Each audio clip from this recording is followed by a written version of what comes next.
귀한 찬양으로 우리의 마음에 큰 은혜와 감동을 주신, 그리고 하나님께 영광을 돌려주신 찬양대와 기악팀에게 진심으로 감사를 드립니다. 봄비가 메마른 대지를 촉촉이 적시는 은혜의 안식일입니다. 성령의 단비가 메마른 우리의 심령과 상처난 우리의 마음을 어루만지고 또 위로하고 치료하시는 안식일이 되시기를 간절히 소망합니다. 한 주일 동안 주님의 은혜 가운데 평안하셨습니까? 각자의 삶의 터전에서 믿음으로 사시느라 정말 수고 많으셨습니다. 이 안식일 하나님만이 주실 수 있는 은혜와 축복과 평강이 여러분 모두와 함께 하시기를 간절히 소망합니다. 오늘도 옆사람과 사랑과 소망을 담아서 뜨겁게 인사하고 시작하도록 하겠습니다. 서로 손잡고 안아주시면서 하늘까지 함께 갑시다 라고 인사해 주시면 감사하겠습니다.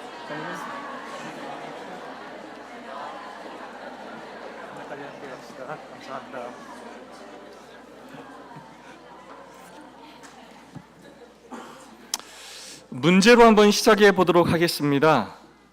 연상 퀴즈입니다. 다음에 단어와 연상되는 단어는 무엇일까요? 아시는 분은 조용히 손을 들어주시면 되겠습니다. 자, 첫 번째, 추사 김정희, 제주도, 연산군, 강화도, 단종, 청룡포, 강진, 이건 아십니까? 정약용, 반목, 유한. 네, 여러분 정답이 뭡니까? 네, 바로 유배입니다. 유배를 간 인물과 유배지를 연결한 단어들입니다. 조선시대 대표적으로 조선시대에는 5가지의 형벌이 있었다고 합니다. 태형, 장형, 도형, 유형, 사형입니다. 이 태형은 가장 가벼운 형벌로 회초리 같은 것으로 죄인의 엉덩이나 다리를 때리는 형벌이라고 합니다. 그 다음 장형은 태형보다는 굵은 회초리로 때리는 형벌이라고 합니다.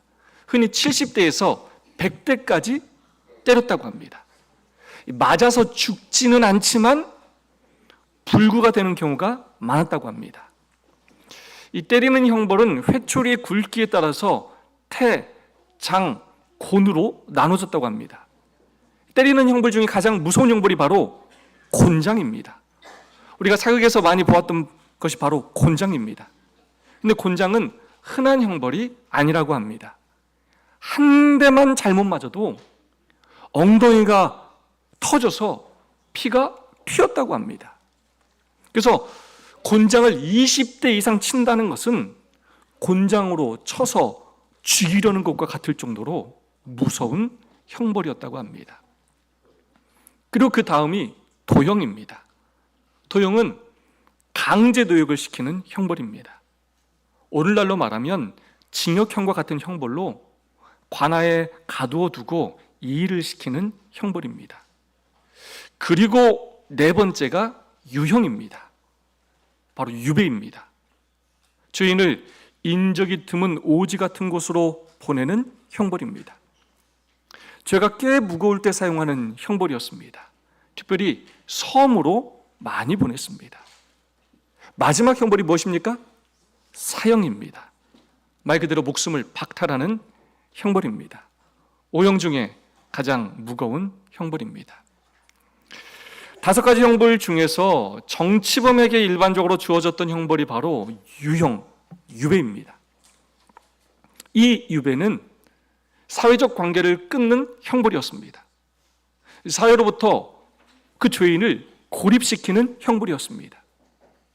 사회적 존재인 인간에게 사회와의 단절은 곧 죽음과 같은 고통을 의미하는 것이었습니다.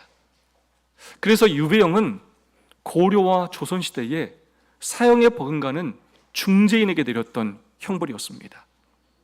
사회와 고립시키기 위해 대부분 섬으로 보냈고 우리나라의 3,300여 개의 섬이 유배지로 활용이 되었다고 합니다. 그리고 죄의 경중에 따라서 죄가 클수록 멀리 보냈다고 합니다. 조선시대 당시 가장 먼 곳은 제주도였고 왕족들은 대부분 강화도 교동으로 보냈다고 합니다. 한 번 가면 살아서 돌아오지 못하고 외롭고 쓸쓸하게 유배지에서 죽는 경우가 거의 대부분이었다고 합니다. 여러분, 이곳이 어딘지 아십니까? 단종의 유배지인 영월의 청룡포입니다. 삼촌인 세조가 어린 조카 단종을 유배 보낸 곳입니다. 육지 속의 섬이라 절대로 탈출을 할 수 없는 곳이었습니다. 오늘날도 배가 없으면 건너기 힘든 섬과 똑같은 곳입니다. 그곳에서 단종이 지은 시 가운데 이런 시가 있습니다. 청룡포, 차라리 창공을 나는 새로 태어났으면 좋으련만. 청룡포에 위리 안치가 된 나는 세상과 단절된 외로운 섬이 되었소. 때론 망향대에 올라 돌멩이 하나씩을 포개며 소원을 빌어보기도 하고, 때론 관음송에 기대어 척척한 마음을 달래기도 한다오. 그의 외로움과 가족에 대한 그리움을 엿볼 수 있는 시입니다. 얼마나 그 유배지에서 외롭고 힘들었을까요? 단종은 1457년 6월에 유배에 가서 4개월 후인 그의 4개월 후인 그의 10월 24일에 사약을 받기 전에 목을 메어 죽었다고 역사는 기록하고 있습니다. 단종은 유배지에서 17살의 나이에 비참하게 생을 마감한 것입니다. 이렇듯 유배는 참으로 고통스러운 형벌인 것입니다.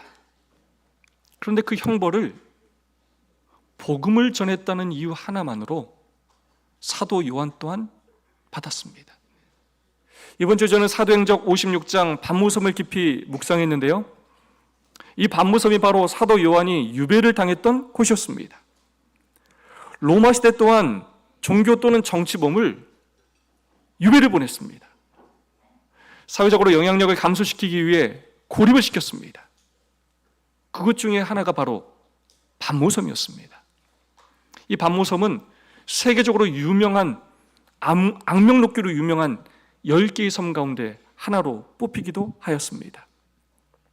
사진은 저렇게 아름답지만 실제로 저곳에 유배를 간다면 저 아름다운 풍경이 그렇게 눈에 들어오지 않을 것입니다. 하나님께 평생을 그렇게 헌신했는데 나이가 많아서 그런 유배지에 갔으면, 자신은 아무 잘못도 없이 억울하게 갔으면 좀 우울하지 않았을까요? 아무리 사도 요한이라도 자신의 삶과 환경을 비관하지 않았을까요? 사회적인 고립 때문에 그곳에서 외롭고 힘들지 않았을까요? 그랬을 것 같은데, 아니 그랬어야 할 것 같은데 사도 요한은 그렇지 않았습니다. 에게 가운데 있는 바위로 덮인 불모의 섬인 반모는 로마 정부가 죄수들을 정배지로 택한 곳이었으나 하나님의 종에게는 이 침울한 거처가 하늘의 문이 되었다. 아멘. 이 침울한 거처, 사도 요한의 당시의 환경을 가장 잘 표현한 단어가 아닐까 합니다. 유배지인 반모섬은 참으로 침울한 곳이었습니다. 기쁠 것이 하나도 없는 곳이었습니다. 그런데 놀랍게도 사도 요한에게는 그곳이 오히려 하늘의 문이 되었다는 것입니다. 그 침울하고 우울한 그 유배지가 하늘과 연결된 통로였다는 것입니다. 그는 이제 많은 사람이 침울하게 여길 광경들로 둘러싸였으나 요한에게는 그렇지 않았다. 그의 주위 환경은 황막한 불모의 지대일지 모르지만 그를 굽어보고 있는 하늘은 그가 사랑한 예루살렘의 하늘처럼 빛나고 아름다웠다. 아멘. 많은 사람에게 그곳은 침울한 곳이었지만 사도 요한에게는 하늘처럼 빛나고 아름다운 곳이었다는 것입니다. 여러분, 어떻게 그럴 수가 있었을까요? 어떻게 그런 환경 가운데서도 사도 요한은 전혀 다른 삶을 살 수 있었을까요? 그래서 오늘은 유배지에서 드러난 사도 요한의 삶에서 배울 교훈이 무엇인지 함께 살펴보도록 하겠습니다. 사도 요한의 삶에서 배울 교훈 첫 번째는 무엇이냐면 바로 사도 요한은 하나님의 섭리를 믿었습니다. 사도행전 569페이지의 말씀입니다. 요한은 장수하였다. 그는 예루살렘의 파멸과 웅장한 성전의 멸망을 목격하였다.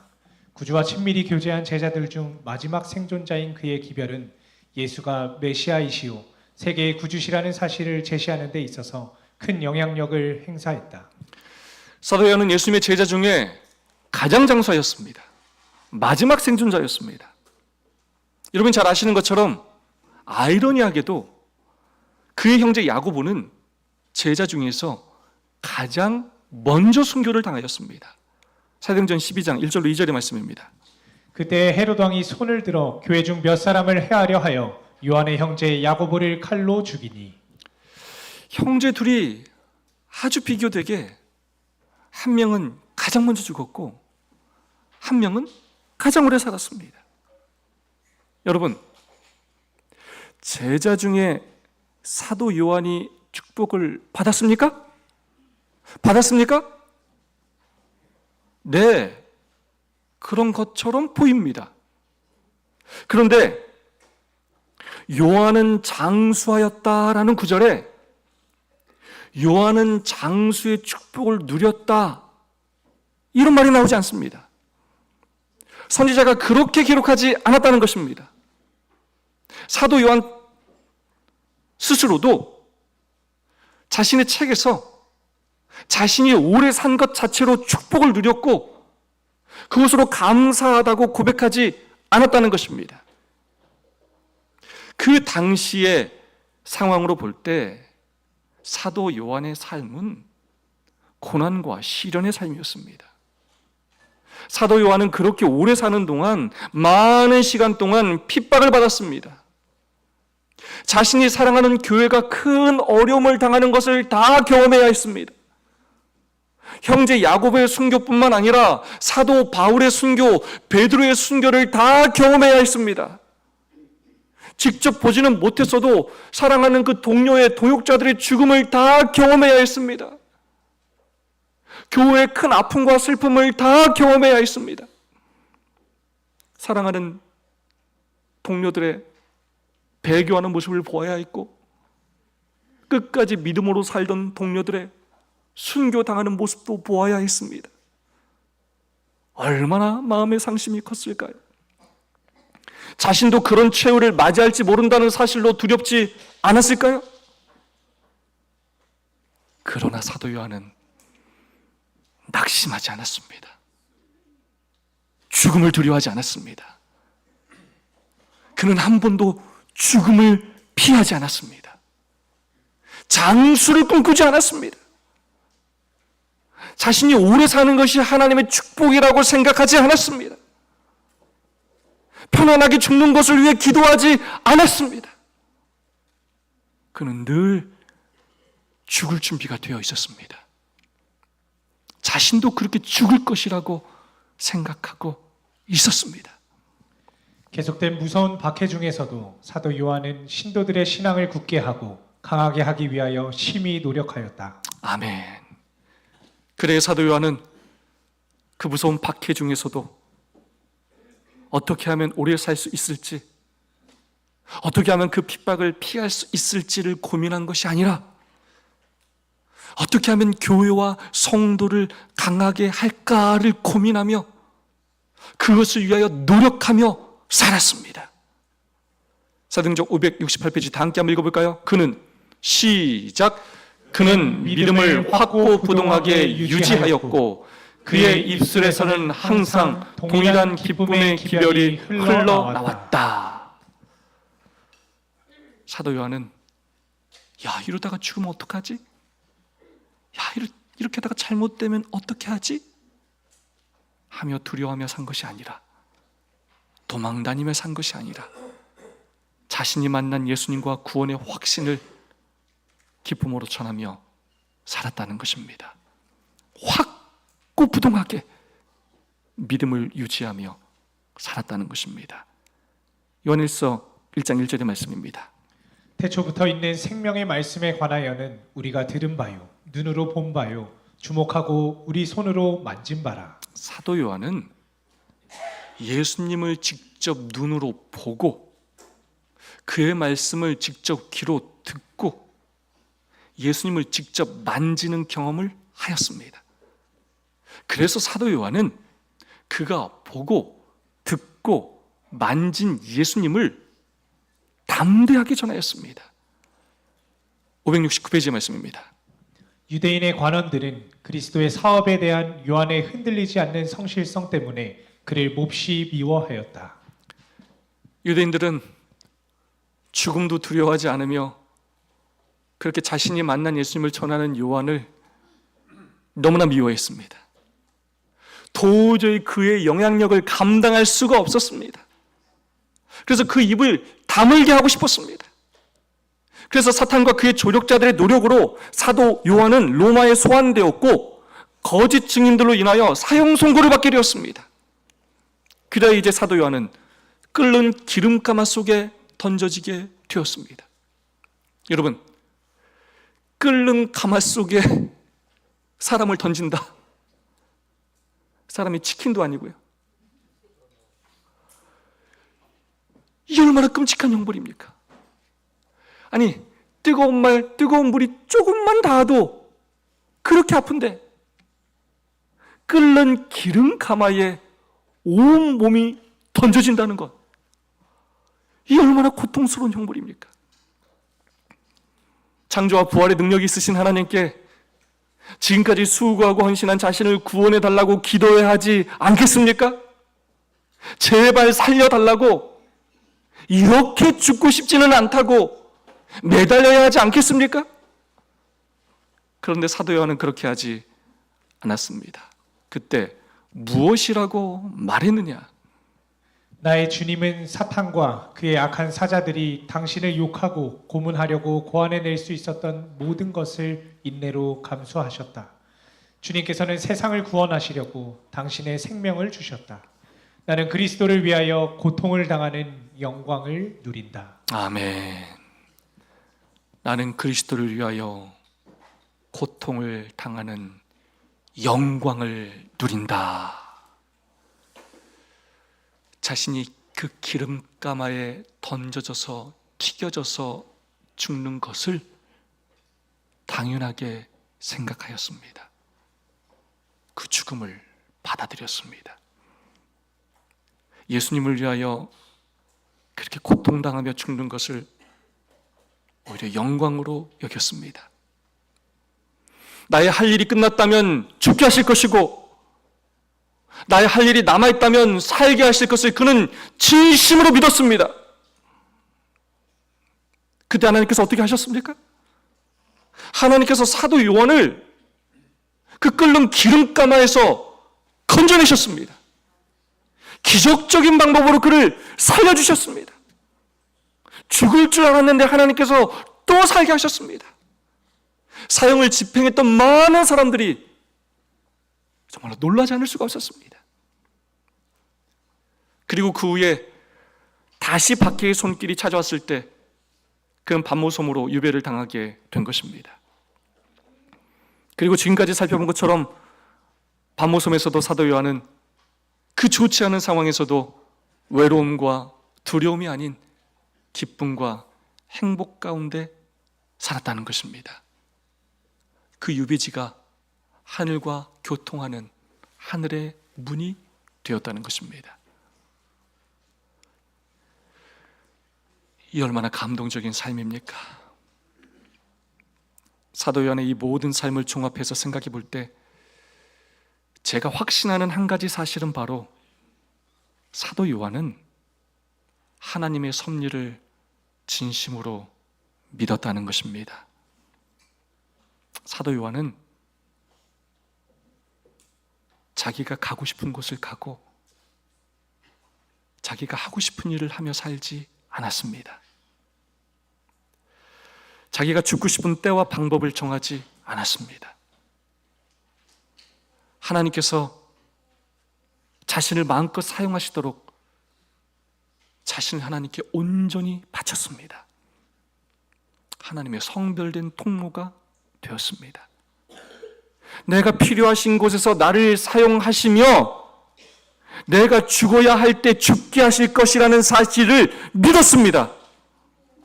나를 살게 하셨다면 나를 필요로 하시는 곳에서 사용하실 것을 그는 믿었습니다. 그래서 하나님께서 인도하시는 곳이 어디든지 어떤 상황이든지 상관하지 않고 바로 자신이 있는 그곳에서 목숨을 바치며 하나님의 뜻을 이루며 살았다는 것입니다. 저와 여러분이 사도 요한처럼 살 수 있기를 간절히 소망합니다. 우리가 관심을 가져야 하는 일은 어떻게 하면 더 잘 먹고 잘 사느냐가 아닙니다. 어떻게 하면 남들보다 더 복을 많이 받아서 더 건강하게, 행복하게, 오래 살고 더 누리며 사느냐가 아닙니다. 그러라고 우리를 마지막 시대에 남은 자손으로 부르신 것이 아닙니다. 어떻게 하면 더 편안하게 죽느냐가 아니라는 것입니다. 살고 죽는 것은 하나님의 뜻에 달려 있습니다. 생사와 복을 주관하시는 분은 우리 하나님이십니다. 하나님은 우리 개개인을 향한 특별한 섭리를 가지고 계십니다. 오늘 우리의 삶이 어렵더라도, 우리의 삶에 시련과 핍박이 있다 할지라도, 오늘 나의 삶이 유배지에 보내진 것처럼 외롭고 힘들게 느껴진다 하더라도 오늘도 나를 살게 하셨다면 나에게 여전히 할 일이 있다는 것입니다. 그 하나님의 섭리를 믿고 확고부동한 믿음으로 하나님의 성별된 통로로 쓰임받기를 간절히 소망합니다. 나를 위해 사는 일을 그치시고 하나님의 섭리를 믿고 하나님을 위해 살게 되기를 소망합니다. 저 여러분이 오늘의 사도 요한이 되기를 간절히 소망합니다. 사도 요한의 삶에서 배울 교훈 두 번째는 사도 요한은 흔들리지 않는 성실성을 가졌습니다. 사도 요한이 밤모섬에 유배되었을 때 사람들이 어떻게 생각했느냐? 570페이지 말씀입니다. 그의 원수들은 여기서는 그의 가마가 더 이상 끼쳐지지 않을 것이며 마침내 그는 고난과 고통 중에 죽으리라고 생각하였다. 야, 사도 요한 이제 끝났다. 왜냐? 다른 모든 유배를 간 죄인들이 그렇게 살다가 그 유배지에서 죽었기 때문입니다. 너무나 당연한 생각입니다. 다음 말씀입니다. 요한이 밤모섬에 유배되었을 때에 많은 사람은 그의 봉사가 끝났으며 언제 꺾일지 모르는 낡고 상한 갈대로 생각하였다. 아무리 사도 요한이라도 야, 밤모섬에서는 아무것도 할 수 없을 거야. 야, 유배를 가서 뭘 할 수 있겠어? 야, 이제 사도 요한은 끝났어. 요한 끝이야. 이렇게 생각했습니다. 그렇게 모두가 생각할 수밖에 없는 상황과 형편이었습니다. 우리가 상상할 수도 없을 만큼 비참하고 외로운 상황이었습니다. 이번 주 제가 사도행전 말씀을 묵상하면서 가장 은혜 받은 구절입니다. 그러나 주께서는 여전히 그가 쓰시기에 적합함을 보셨다. 비록 이전의 활동의 현장에서 추방되었을지라도 그는 진리를 증거하기를 그치지 않았다. 밤모섬에서도 그는 친구를 사귀고 계심자들을 얻었다. 그의 기별은 기쁨의 기별로서 구주께서 그들을 데리러 돌아오실 때까지 하늘에서 그분의 백성을 위하여 중재하시는 부활하신 구주를 선포하였다. 아멘. 저는 선지자의 이 말씀 중에서 그러나 이 말씀이 너무나 좋아요. 다 이제는 사도 요한은 안 된다고, 끝났다고, 더 이상 아무것도 할 수 없다고 생각했다는 것입니다. 이제 사도 요한은 쓸모가 없다라고 생각했다는 것입니다. 그러나 주님께서는 여전히 그가 쓰시기에 적합함을 보셨다. 이 얼마나 감동적입니까? 다른 사람은 다 포기했어도 하나님께서는 노령에 유배지에 있는 그 사도 요한을 포기하지 않으셨습니다. 그 노령의 사도를 그 유배지에서조차도 포기하지 않으셨습니다. 아니, 그 유배지에서 요한계시록을 기록하게 하시기 위해 기름 가마 속에서 건져내신 것입니다. 하나님의 섭리를 믿었던 사도 요한 또한 자신의 사역을 포기하지 않았습니다. 노령이었지만, 유배지였지만, 모두가 안 된다고 했지만 그는 멈추지 않았습니다. 하나님께서 나를 살게 하셨다면 나는 살아있는 한 복음을 전해야 한다는 사명으로 진리를 증거하기를 멈추지 않았습니다. 그래서 사도 요한은 유배지에서도 조차 친구를 사귀었고, 자신도 지금 살고 싶지도 않은 그 상황에서 개심자를 얻었다는 것입니다. 유배지에서조차 다른 사람을 구원하며 살았다는 것입니다. 그래서 그가 어떤 축복을 받았는가? 어떻게 쓰임받게 되었는가? 요한이 그의 모든 이전 생애 동안에 받았던 것보다 더 많은 하늘의 기별을 받은 것은 주를 섬김으로 나이가 많아진 후의 일이었다. 아멘. 젊어서부터 전 생애를 바쳐 하나님께 봉사했지만 더 많은 하늘의 기별을 받은 것은 바로 나이가 많아서 아무것도 할 수 없다고 여겨졌던 바로 그때, 유배지라서 아무것도 할 수 없다고 사람들이 생각했던 바로 그때였다는 것입니다. 이처럼 사도 요한은 흔들리지 않는 성실성을 가진 사람이었습니다. 젊어서나 늙어서나, 환경이 좋을 때나 좋지 않을 때나, 평안할 때나 시련할 때나, 살아있는 한 자신의 삶의 자리에서 자신에게 맡겨진 사명에 최선을 다하는 사람이었습니다. 우리 재림교회 모태교인이 참 많이 있습니다. 자, 나는 모태교인이다 한번 손 들어볼까요? 네, 감사합니다. 근데 또 다른 종류의 모태교인이 있습니다. 어떤 모태교인이냐면, 뭐만 시키면 목사님, 저는 못해요.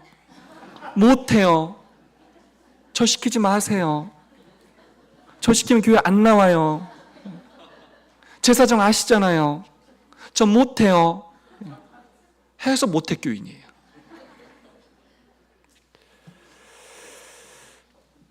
원래 많은 그리스도인들이 할 일을 찾기보다는 하지 못할 핑계를 찾고 있습니다.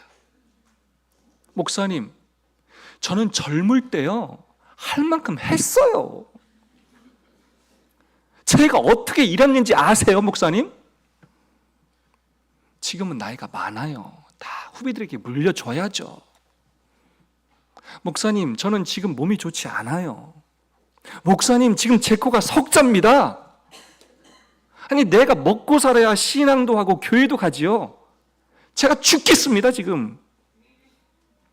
외롭고 힘들고 바쁘고 경제적으로 어렵고 정말 아무것도 할 수 없는 상황입니다. 많은 그리스도인들이 그렇게 생각하고 말합니다. 그러면서 자신에게 맡겨진 사명을 감당하지 않습니다. 더 좋은 환경과 더 나은 미래만을 기다리며 이야기합니다. 그러면서 하나님께서 맡겨주신 이 거룩한 직분과 직책과 사명을 스스로 내려놓을 때가 많이 있습니다. 그렇게 생각하고 행동하는 우리에게 주신 귀한 권면의 말씀입니다. 하나님께서는 연로하고 연단을 받은 교역자들이 그들의 자리에 서서 죄악의 물결에 휩쓸려 내려가지 않도록 사람들을 구원하기 위하여 그들의 소임을 다하기를 바라시며 당신께서 벗으라고 명하실 때까지 그들의 갑주를 입고 있기를 바라신다. 아멘. 저는 이 말씀에 참 많은 은혜를 받았습니다. 벗으라고 명하실 때까지 그들의 갑주를 입고 있기를 바라신다. 사랑하는 공릉동 하늘가족 여러분이시여,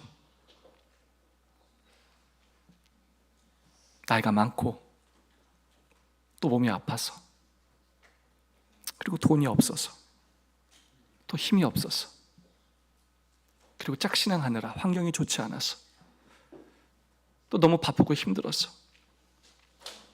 도저히 여력이 없어서, 나는 하나님을 위해 아무것도 할 수 없다고 생각하는 우리에게 하나님께서 여전히 기대하고 계시다는 것입니다. 그러나 주께서는 여전히 그가 쓰시기에 적합함을 보셨다. 세상 사람들은 모두 끝났다고 하지만, 주변 사람들은 우리에게 아무것도 할 수 없다고 말하지만, 하나님은 여전히 우리에게서 적합함을 보신다는 것입니다. 우리를 사용하기를 원하신다는 것입니다. 부디 아무리 여러분의 삶의 환경과 여건이 좋지 않다고 느껴지더라도, 정말 아무것도 할 수 없는 것처럼 느껴진다 하더라도 혼자 스스로 직분과 직책과 사명의 옷을 벗지 마시기 바랍니다. 나이가 많다고, 몸이 아프다고 절대로 하나님께서 입혀주신 갑주를 벗지 마시기 바랍니다. 절대로 여러분 스스로 쓸모없다고 여기지 마시기 바랍니다. 하나님은 단 한 번도 우리를 그렇게 여기신 적이 없으십니다. 저희 교회에 연세 드신 장로님, 집사님들이 많이 계십니다. 우리 장로님, 집사님 그동안 하나님을 위해 사시느라 정말 고생 많으셨습니다. 우리 장로님, 집사님들의 헌신과 봉사로 하나님의 나라가 확장되었고 하나님의 교회가 성장하였습니다. 여러분의 그 수고 헌신에 진심으로 감사를 드립니다. 우리 어른들에게 감사의 마음을 담아서 박수로 한번 우리의 마음을 전할까요?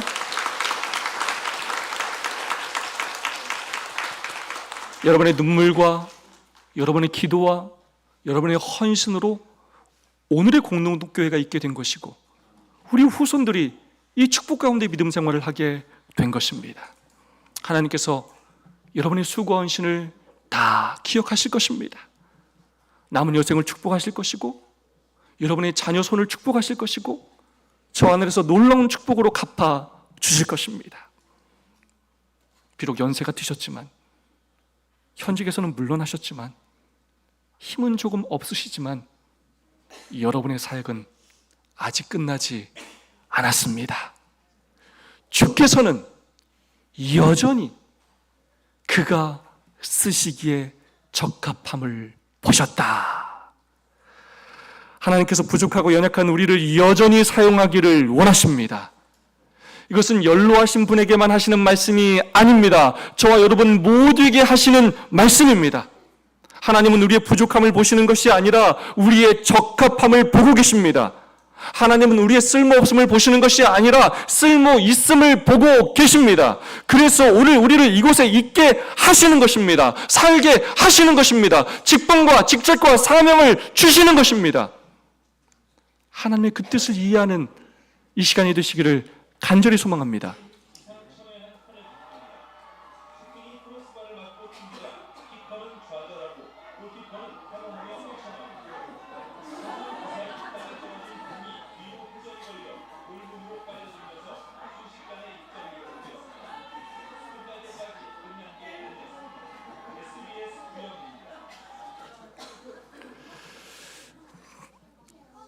참 재미난 일이죠? 저 공이 다시 골대 안으로 들어갈 거라고 누가 상상이나 했겠습니까? 끝날 때까지 끝난 것이 아닙니다. 언제 우리가 사명의 옷을 벗을 수 있느냐? 바로 하나님께서 너 끝났다 라고 말씀하실 때까지입니다. 우리 모든 사명을 마치고 죽을 때입니다. 그러므로 하나님께서 벗으라고 명하실 때까지 성실하게 사명의 옷을 입으시기 바랍니다. 하고 싶으면 하고, 안 하고 싶으면 안 하고, 제발 그러지 마시기 바랍니다. 핑계를 찾으며 상황에 따라 했다 안 했다 하지 마시기 바랍니다. 기분에 따라, 환경에 따라 여러분 스스로 포기하지 마시기 바랍니다. 죽을 때까지 우리의 사명은 계속되어야 합니다. 우리의 신실함을 유지해야 합니다. 하나님께서 끝이라고 하는 순간이 우리 모두에게 곧 오게 될 것입니다. 순서가 정해져 있지 않습니다. 그날이 언제일지 모르기에 우리는 매 순간 신실함을 유지해야 하는 것입니다. 오늘 나의 삶이 정말 유배지에 있는 것처럼 외롭게 느껴지고 고립된 것처럼 느껴져도, 그동안 나를 이해하는 사람이 없고 도와주는 사람이 없다고 느껴져도, 내가 할 수 있는 일이 아무것도 없는 것처럼 느껴진다 할지라도, 나를 향한 하나님의 섭리를 믿으며 흔들리지 않는 성실함으로 하나님께서 벗으라고 명하실 때까지 맡겨주신 갑주를 입고 살아가는, 끝까지 하늘을 향하여 믿음으로 걸어가는 오늘의 사도 요원들이 되시기를 진심으로 간절히 바라면서 오늘 말씀을 마치겠습니다.